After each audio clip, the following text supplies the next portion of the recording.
नागालैंड 0.8, तमिलनाडु 1 और बिहार 1.3 से भारत के राज्यों में सबसे कम रेप की दर थी। एनसीआरबी के नवीनतम उपलब्ध आंकड़ों से यह पता चलता है कि भारत में दर्ज कुल रेप मामलों में से 5 में से 4 रेप पीड़ित इन 10 राज्यों में से आते हैं।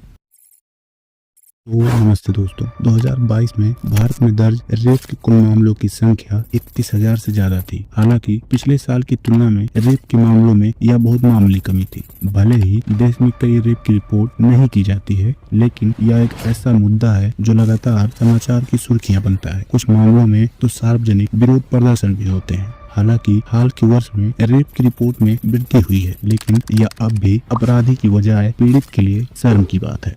भारत की यह विडंबना है, जहां महिलाओं को देवी का रूप माना जाता है, वहां ऐसे केस देखने को मिलते हैं जो हमें और आपको शर्मसार कर देती हैं।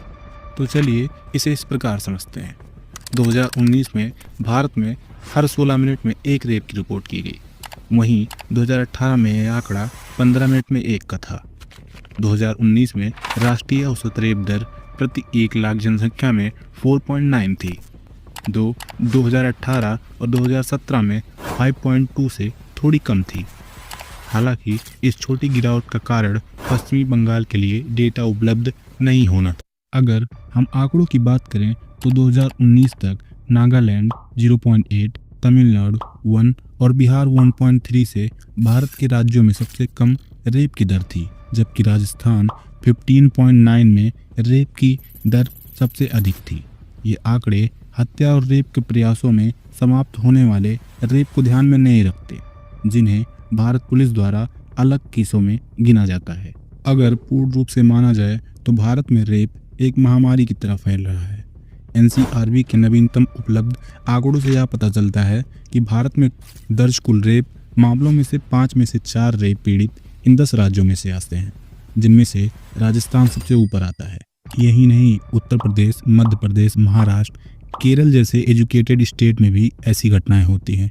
इसके साथ ही असम, हरियाणा, झारखंड, उड़ीसा और नई दिल्ली इसमें पूर्ण रूप से शामिल हैं। जिस प्रकार हमारे देश में एजुकेशन लेवल धीरे धीरे बढ़ रहा है, उसी प्रकार रेप केस के मामले भी धीरे धीरे बढ़ ही रहे हैं। आप लोग सोच रहे होंगे आखिर ये कैसे हो रहा है? अगर एजुकेशन बढ़ रहा है तो रेप केस को तो घटना चाहिए।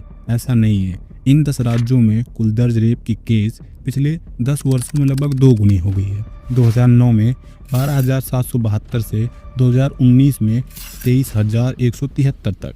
बाकी 26 राज्यों ने लगभग उतनी ही संख्या दर्ज की जितनी 2009 में थी। अब ये तो बात रही भारत के आंकड़ों की, लेकिन अब इंडिया की so called the justice system पे बात कर लेते हैं। भारत में रेप की शिकार महिला को न केवल सामाजिक कलंक का सामना करना पड़ता है, बल्कि इससे भी बढ़कर न्याय के लिए उसकी लड़ाई आसान नहीं होती, क्योंकि भारत का जस्टिस सिस्टम इतना बिगड़ चुका है कि सिस्टम अक्सर पीड़ित को ही दुर्भाग्य के लिए दोषी ठहराता है। ऐसे कई मामले सामने आए हैं जिस चीज़ को आपको बताने की ज़रूरत नहीं है, जहां पीड़ित को पुलिस स्टेशन में प्रतिकूल परिस्थितियों का सामना करना पड़ता है और अक्सर उन्हीं पर दबाव डाले जाते हैं बड़ों लोगों द्वारा कि वो अपने केस को वापस ले लें। हालांकि जब कोई केस कोर्ट में सुनवाई के लिए जाता है तो कुछ भी हल होने में उसे 10 साल 5 साल लग जाते हैं। विशेष रूप से रेप के मामलों में बहुत अधिक समय का बैकलॉग होता है। बैकलॉग मीन्स इतने सारे केस पड़े होते हैं कि वो पहले से ही सुनवाई नहीं की जा रही है उनकी, जहां नए मामलों की संख्या हर रोज़ निपटाए जाने वाले मामलों की संख्या से बहुत अधिक होती हैं। यह प्रक्रिया इतनी कठिन है कि पीड़ित को महीने तक बस अपने केस फाइल करने में ही लग जाती हैं और पीड़ित के जीवन में इतना अधिक स्ट्रेस दे देती हैं कि वे अक्सर अपने या आपराधिक परिवार के दबाव में केस को वापस ले लेते हैं या फिर उस केस को लड़ना ही छोड़ देते हैं। तो चलिए बात कर लेते हैं, क्या सच में इंडिया महिलाओं के लिए सेफ है?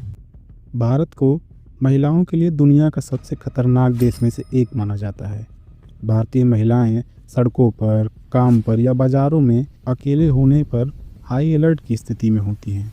ऐसा इसलिए होता है क्योंकि जब कभी किसी महिला पे हिंसा होती है तो समाज के लोग यह कहकर टाल देते हैं, अरे ये लड़की ही ऐसी होगी और ऐसी घरेलू हिंसा हर घर में होती है, इसमें नया क्या है। मुखिया रूपी इस घरेलू हिंसा को सांस्कृतिक रूप से स्वीकार्य माना जाता है। देश भर में व्याप्त गरीबी, कम साक्षरता दर और इसके परिणाम स्वरूप महिलाओं में असक्तिकरण और दुर्व्यवहार का मुख्य कारण है। तो दोस्तों, एक बार आप भी कमेंट बॉक्स में ज़रूर बताएं कि इतने सारे रेप के उसको कैसे रोकें और इसका मुख्य कारण क्या है। कमेंट बॉक्स में लिखना मत भूलिएगा और हाँ, चैनल को सब्सक्राइब करिए ताकि इस तरह की वीडियो आपको मिलती रहे। Thank you.